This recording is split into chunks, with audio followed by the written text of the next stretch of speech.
Hello viewers, இந்த வீடியோவில் POCO M2 ஓட ரிவ்யூ ப்ளஸ் அன்பாக்சிங் வீடியோ தான் பார்க்க போகிறோம். வாங்க வீடியோக்குள்ளே போகலாம்.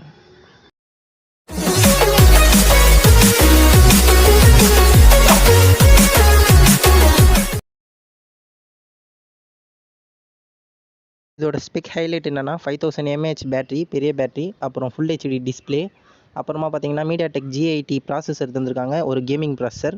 அதுக்கப்புறம் குவாட் கேம் செட்டப் தந்திருக்காங்க, பிளாஸ்டர் டைப் சி போர்ட்னா தந்திருக்காங்க. இப்போ நம்ம அன்பாக்சிங் பண்ணிடலாம். ஃபஸ்ட்டு சிம் எஜெக்டர் டூல் இருக்குது, நெக்ஸ்ட்டு ஃபோன் இருக்குது.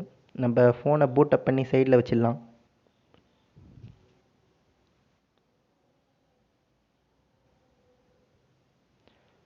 அப்புறம் பாக்ஸ் உள்ள வந்து டிபியூ கேஸ்னால் எதுவும் இல்லை, யூசர் கைடு இருக்குது, 10 வாட்ஸ் அடாப்டர் இருக்குது. இதை வச்சு 0 to 100% 3 ஹவர்ஸில் சார்ஜ் பண்ணிக்கலாம். அப்புறம் ஒரு type A to type C USB cable இருக்குது.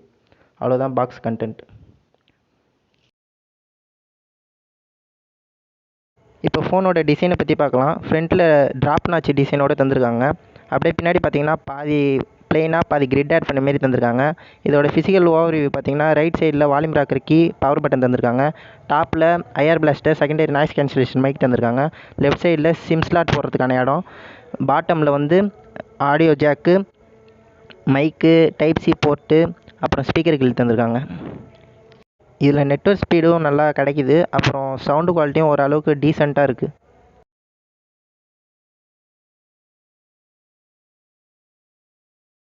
இந்த ஃபோன் பார்த்தீங்கன்னா 2 வேரியண்ட்டில் வருது. 6GB ரேம், 64GB இன்டர்னல் 10Kக்கும், 6GB ரேம் 128GB இன்டர்னல் வந்து 11Kக்கும் விற்கிறாங்க.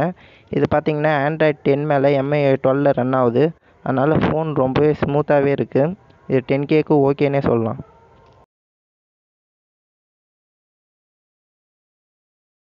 அப்படியே டிஸ்பிளேக்கு வந்தோம்னா 6.5 இன்ச்சில் ஃபுல் HD டிஸ்பிளே வருது. இதில் HDR10 சப்போர்ட் இருக்கிறதுனால கலர்ஸ் விவிஎங்கெல்லாம் சூப்பராக இருக்கும். இந்த ப்ரைஸ் செக்மெண்ட்டுக்கு இது ஓகேன்னே சொல்லலாம்.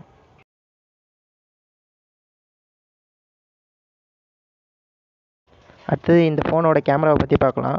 Primary camera 13 mega pixel, wide angle 8 mega pixel, macro 5 mega pixel, depth 2 mega pixel, ஃப்ரண்ட்டில் வந்து 8 மெகா பிக்சல் தந்துருக்காங்க. டே டைமில் ஓகேன்னு சொல்லலாம். அப்புறம் நைட்டில் செல்ஃபி கேமரா மட்டும் லைட்டாக பின்னாடி பேக்ரவுண்டில் நாய்ஸாக தெரியுது. 10Kக்கு இந்த கேமரா ஓகேன்னே சொல்லலாம்.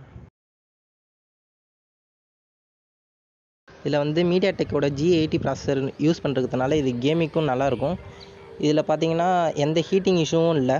6GB ரேம் LPDDR4X சப்போர்ட்டர் இருக்குது. அதனால் சார்ஜும் சீக்கிரமாக ட்ரெயின் ஆகாது. நம்ம எந்தவித லேகும் இல்லாமல் கேம் விளையாடிக்கலாம். ஹை கிராஃபிக்ஸில் வச்சு விளாட்னாலும் நல்லா தான் இருக்குது. ஆனால் சில இடத்துல மட்டும் ஹீட் ஆகுது ஃபோனு.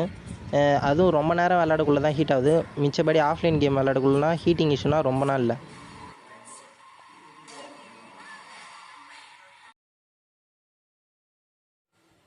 இதில் இருக்கிற ஃபிங்கர் பிரிண்ட் சென்சார் ஃபேஸ் அன்லாக்னால் நல்லா அக்யூரேட்டாக ஃபாஸ்ட்டாகவே ஒர்க் ஆகுது. இதில் எந்த விதமான பிரச்சனையும் இல்லை. அப்டேட்க்கு அப்புறமும் நல்லா ஃபாஸ்ட்டாக ஒர்க். நெக்ஸ்ட் இதில் எக்ஸ்ட்ரா ஃபீச்சர் பார்த்திங்கன்னா ஏர் பிளாஸ்டர் இருக்குது. நம்ம டிவி, டிஷ்ஷு எல்லாத்தையும் இதாலவே கண்ட்ரோல் பண்ணிக்கலாம். அப்புறம் ஸ்பீக்கர் கிளீனர், ஃப்ளோட்டிங் விண்டோ, அதுமாரி எக்கச்சக்கமான ஃபீச்சர் இருக்குது. இதில் ஒரே பிரச்சனை என்ன பார்த்திங்கன்னா எக்கச்சக்கமான ப்ளூடூத்ஸ் இருக்குது. இதெல்லாம் சிலது நம்மளே டெலீட் பண்ணுற மாரி இருக்குது. சிலது வந்து சிஸ்டமே கொடுத்துருக்கிறதுனால டெலீட் பண்ண முடியாது. அது எப்படி டெலீட் பண்ணணுன்றத அடுத்த வீடியோவில் பார்ப்போம். இன்னைய வீடியோ அவ்வளோதான். பிடிச்சிருந்தால் லைக் பண்ணுங்கள், ஷேர் பண்ணுங்கள், சப்ஸ்கிரைப் பண்ணுங்கள். தேங்க்யூ.